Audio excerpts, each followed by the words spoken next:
औरंगाबाद महापालिकेत 1988 पासून क्रमांक 1 वर असलेली शिवसेना यावेळच्या निवडणुकीतही अव्वल स्थानी असणार आहे। सकाळ माध्यम समूहाने केलेल्या सर्वेक्षणातून हे स्पष्ट झालंय। सकाळने पहिल्या टप्प्यात सर्वेक्षण करून नागरिकांची मतं जाणून घेतली। 6 ते 15 एप्रिल दरम्यान शहरातल्या वेगवेगळ्या परिसरातल्या नागरिकांची मतं ही आज सर्वेक्षणात नोंदवली गेली आहेत। औरंगाबाद महापालिका निवडणुकांमध्ये सेनेचंच पारडं जड असल्याचं चित्र आहे। सकाळच्या सर्वेक्षणात औरंगाबादकरांचा कल हा सेनेच्या बाजूने असल्याचं उघड झालंय। औरंगाबाद महापालिका निवडणुकीच्या पार्श्वभूमीवर शहरातील विविध वॉर्डमधल्या मतदारांकडून सकाळने मतं जाणून घेतली। 10 दिवस हे सर्वेक्षण केलं गेलं। या सर्वेक्षणात विचारण्यात आलेल्या प्रश्नातही नागरी समस्या हेच मुद्दे प्रकर्षाने समोर आले। नवीन नगरसेवकाने रस्ते आणि पाणी यांना महत्त्व द्यावं असं मतदारांना वाटतंय। जनतेला विकास हवाय, विकास कामांवर मतदान करणार असं सांगणारे मतदार शिवसेना भाजपवर नाराज आहेत। मात्र तरीही औरंगाबादकर मोठ्या प्रमाणावर युतीलाच मतदान करणार आहेत।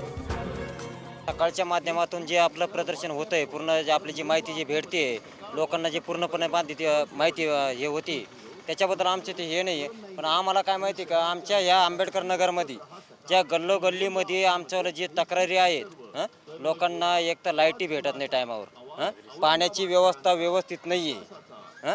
पूर्ण नगरसेवक जो एक वेळेस निवडून गेला तर तो त्या टायमाला म्हणजे 5 वर्षामध्ये एकही वेळेस गल्लीमध्ये येऊन सुद्धा तक्रार पाहत नाही का नेमकं यांची काय तक्रार आहे म्हणून।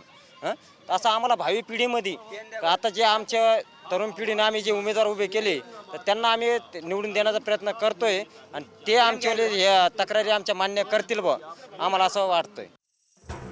या सर्वेक्षणातून काही महत्त्वाचे मुद्दे समोर आले ते असे: जात, धर्म, पंथ यांचा मतदान करताना विचार करणार नाही असे सांगणारे बहुतांश मतदार प्रत्यक्षात धार्मिक ध्रुवीकरणात अडकल्याचं स्पष्ट होतंय। MIM आणि शिवसेना या दोन्ही परस्पर विरोधी पक्षांची वाढ लक्षणीय ठरतेय। अर्थातच या परिस्थितीचा भाजपलाही फायदा होताना दिसतोय। दोन्ही सर्वेक्षणांमधून रस्ते हीच औरंगाबादकरांची डोकेदुखी असल्याचं दिसतंय। दोन्ही सर्वेक्षणात रस्ते आणि शिवसेना भाजपवरची नाराजी असलेली टक्केवारी जवळपास सारखीच आहे। काँग्रेस आणि राष्ट्रवादी काँग्रेस पक्ष MIM मुळे बॅकफूटवर गेलेले दिसत आहेत। नव्याने अस्तित्वात येणाऱ्या महापालिकेत शिवसेना भाजपच्या विरोधात MIM ची ताकद असणार आहे। MIM काँग्रेस राष्ट्रवादीला सोबत घेणार नाही असं सध्या तरी दिसतंय। शिवसेना भाजप युती विरुद्ध आघाडी असं पालिकेतील आतापर्यंतचं चित्र यावेळी बदलणार आहे। MIM ही तिसरी शक्ती सभागृहात येणार आहे।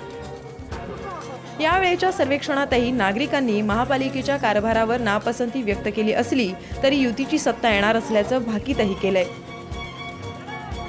पाणी टायमाला येत नाही, ड्रेनेजची लाईन पूर्ण फुटलेली आहे, लाईट लागत नाही।